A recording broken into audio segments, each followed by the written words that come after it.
It is a true pleasure to stand here this morning and talk to all of you about bringing this manhunt to a successful conclusion, and without getting anyone else hurt, most importantly. None of this would be possible without the support of this team, represented by members of various agencies standing with us up here, by others standing throughout this fire hall, and by still more who are out there in the field. So let me give you a few details about how this unfolded. As you know, we have been working most recently in a perimeter established in northern Chester County. Last night, shortly after midnight, a series of events started to unfold.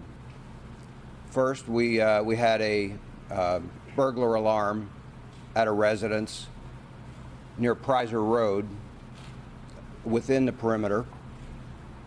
Our people investigated that, did not find Cavalcante there or anyone else, but it started to bring some of our people into that area. We had been searching an area not far from there already with some tactical teams that night. There was an aircraft overhead utilizing FLIR technology, and close to 1 a.m.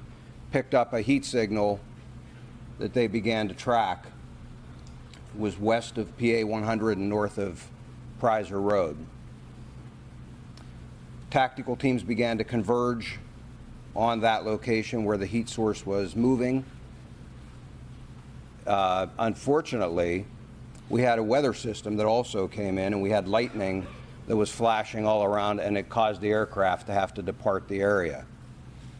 Tactical teams made a decision to secure that area, that smaller area, as best they could, and hold it through the storm and until we could bring additional resources in and bring aircraft back overhead to ensure that we did not have an issue with an escape.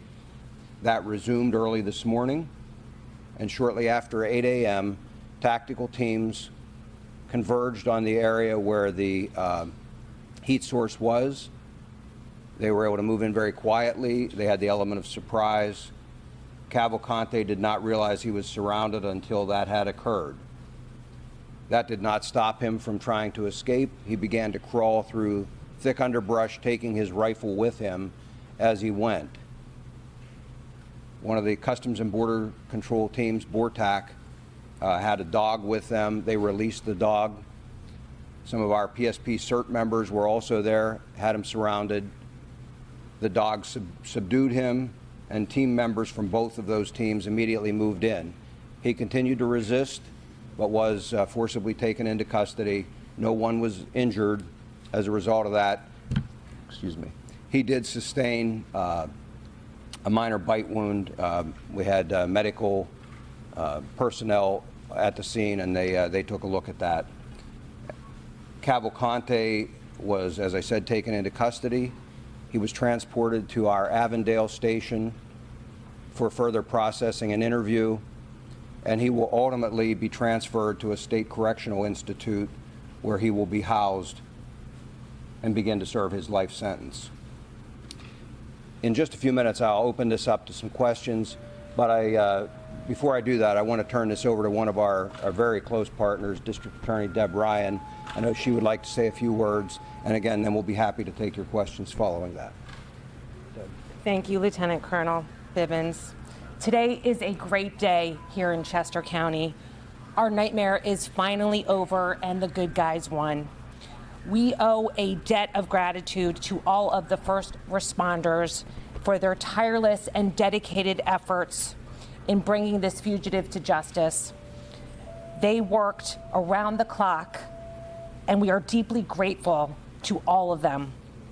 Our community can finally regain its normalcy and breathe a collective sigh of relief. This would not have happened without the collaboration and efforts on behalf of a multitude of agencies. I need to thank the Governor, Colonel Paris, Lieutenant Colonel Bivens for his unflappable and dedicated leadership, the U.S. Marshals, the Chester County detectives, the FBI, U.S. Customs and Border Patrol, the Department of Emergency Services, the Sheriff's Department, and every single person who went out into the field in the most horrendous conditions.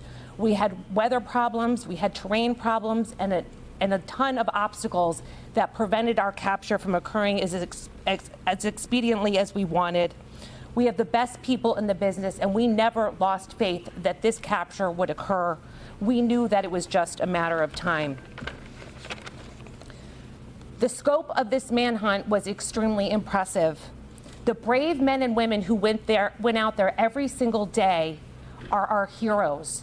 And I am proud to be a part of this collective team of people who worked around the clock to bring this man to justice during this monumental challenge. They utilized every piece of advanced technology, dogs, drones, helicopters, every asset available was put out for this capture. I can't express our gratitude deep enough to all of them and to the community for their support. We received dozens and dozens of donations, well wishes, and kind support from everyone in the community, and we thank this firehouse for housing us. We know we disrupted their lives for a while. One of the first calls we made upon learning about this capture was to the Brandow family, who, as you can imagine, had been living in a complete nightmare. They are so grateful to the men and women who helped with this capture. They can now finally sleep again. I can't thank law enforcement enough for their efforts. Thank you.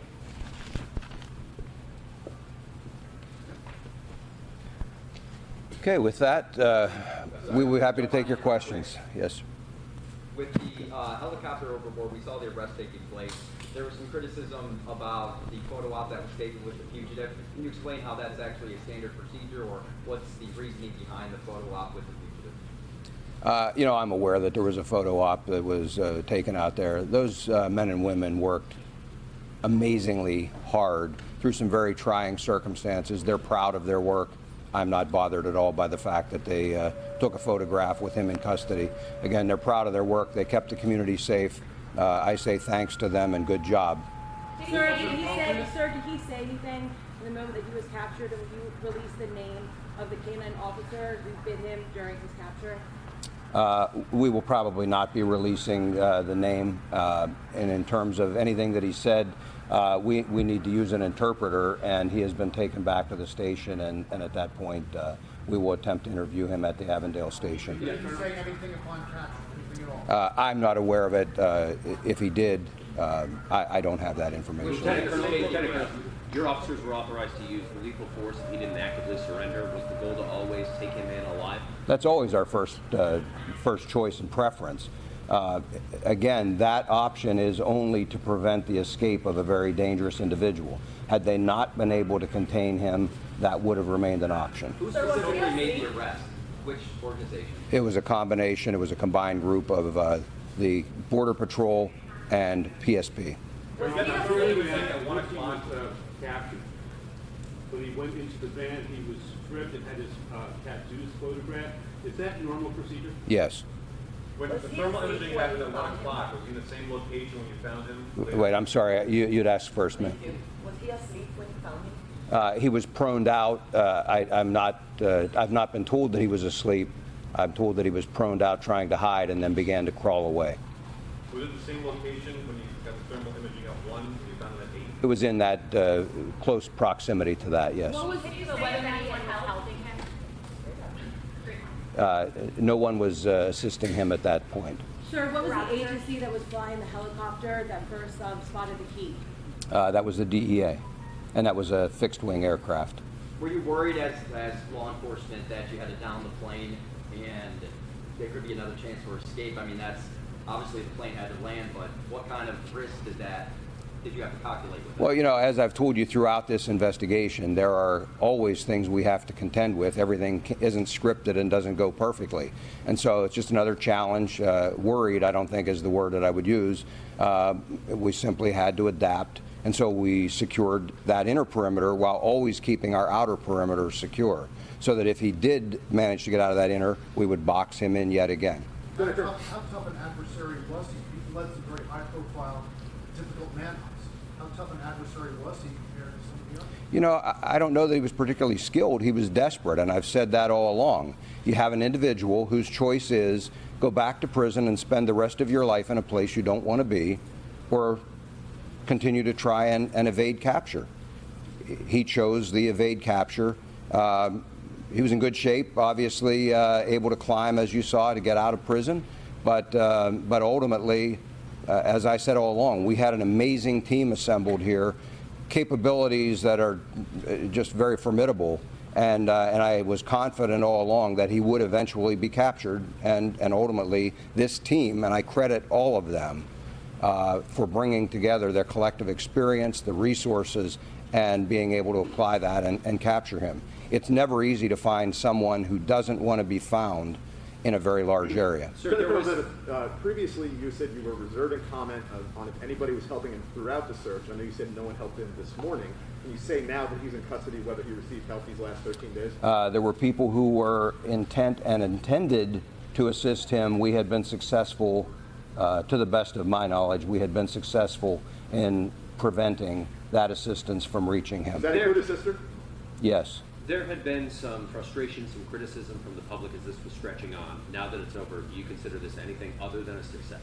No, it was absolutely a success. And I got to tell you, I think by and large the public stayed amazingly supportive.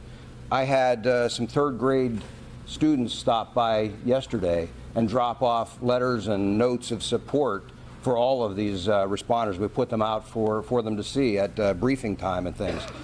That's the kind of support we saw from this community. There will always be criticism. There will always be people who think they can do this job better, and they're entitled to that opinion. What I would tell you is, again, I put my faith in this group of experts, this group of seasoned law enforcement professionals, the dedicated men and women, not only of the Pennsylvania State Police, but of all of the other partner agencies who went out there every day. I'll put my money on them any day of the week. And I believe the community supported them and continues to. Will he be charged with escape, and when will those charges be filed? We'll be discussing with the district attorney what, if any, charges will be filed. But for right now, again, there is a commitment, and he is going to begin serving his life sentence at a state correctional institution. What was his sister now? She is in the deportation proceedings. That will proceed as had been initiated. Do you know where Cavalcante got the Eagles? I'm sorry? Do you know where Cavalcante got the Eagles hoodie from? I do not. Other than the rifle, what did he have with him? Did he have anything else? Just the clothing and things that he was wearing. Did he at the time. attempt to shoot? Did he attempt to try to engage? He did not have an opportunity to, no, How sir. many officers were on the ground as it converged? I don't have an exact number, but looking at the teams we were sending in there, in the immediate vicinity was probably 20 to 25. And can you tell us more about what those 20 to 25 look like? Like, did they have specific armor? What Yes, they were tactical. They were a tactical team. You would expect, camouflage, full armor, long rifles, that kind of thing. Which agencies?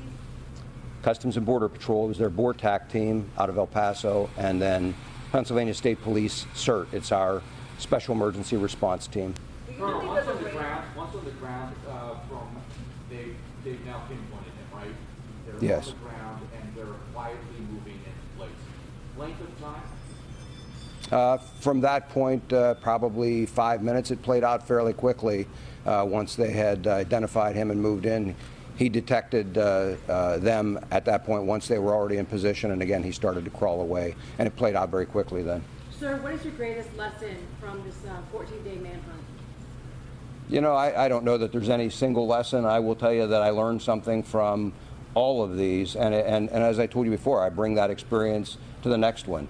And so I just go back to, it's all about the team. It's about assembling the right group of people, the right technology, the people with can-do attitudes who will stick with you through the investigation, and that's what we did. And it's worked well for us in the past, and I'm sure will work well for us in the future. Colonel, you said there were people intending to help. I just want to see if we can get a little more detail from you on that. You did mention, you did confirm the sister was intending to help. Who else might have been intending to help? And then can you give us any details? And the reason I'm not going to talk about that again, as I mentioned, we will be discussing with the district attorney whether there will be any additional charges.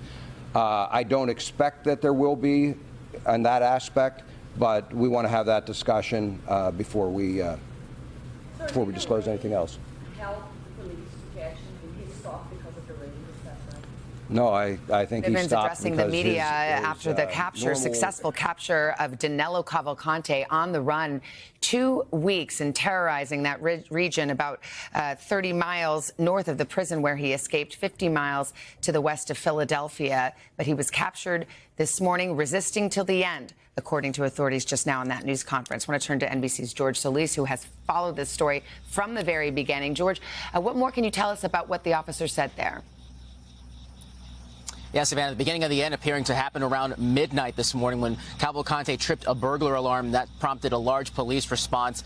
Then they brought out thermal imaging from an aircraft that was in the area. Weather, of course, stopping part of that. So those tactical teams choosing to stay there overnight. And then ultimately they found him there in this brush area, this 8 to 10 square mile perimeter they had been canvassing. He still had the rifle on him. He did not want to give up, it sounds like, and he started to crawl through some of that really thick brush there. Ultimately, a canine was brought in, and that canine helping with his capture. The lieutenant colonel, they were saying about 20 to 25 teams of tactical officers responded, descended on him, surrounded him. That dog taking a bite of Cavalcante. He has now been taken to a police barrack in Avondale, where they will ultimately be taken to a state correctional facility, bringing this nightmare to an end of this community over the last 2 weeks, Savannah. And he will continue his life without prison term for the murder of his former girlfriend. George Solis on the story this morning. You can find more coverage on NBC News Now. Full wrap-up tonight on NBC Nightly News. We'll return most of you now to the Today Show. I'm Savannah Guthrie. This has been an NBC News special report.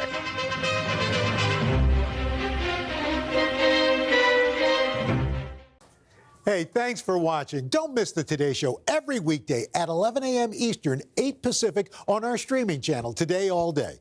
To watch, head to today.com/allday or click the link right here.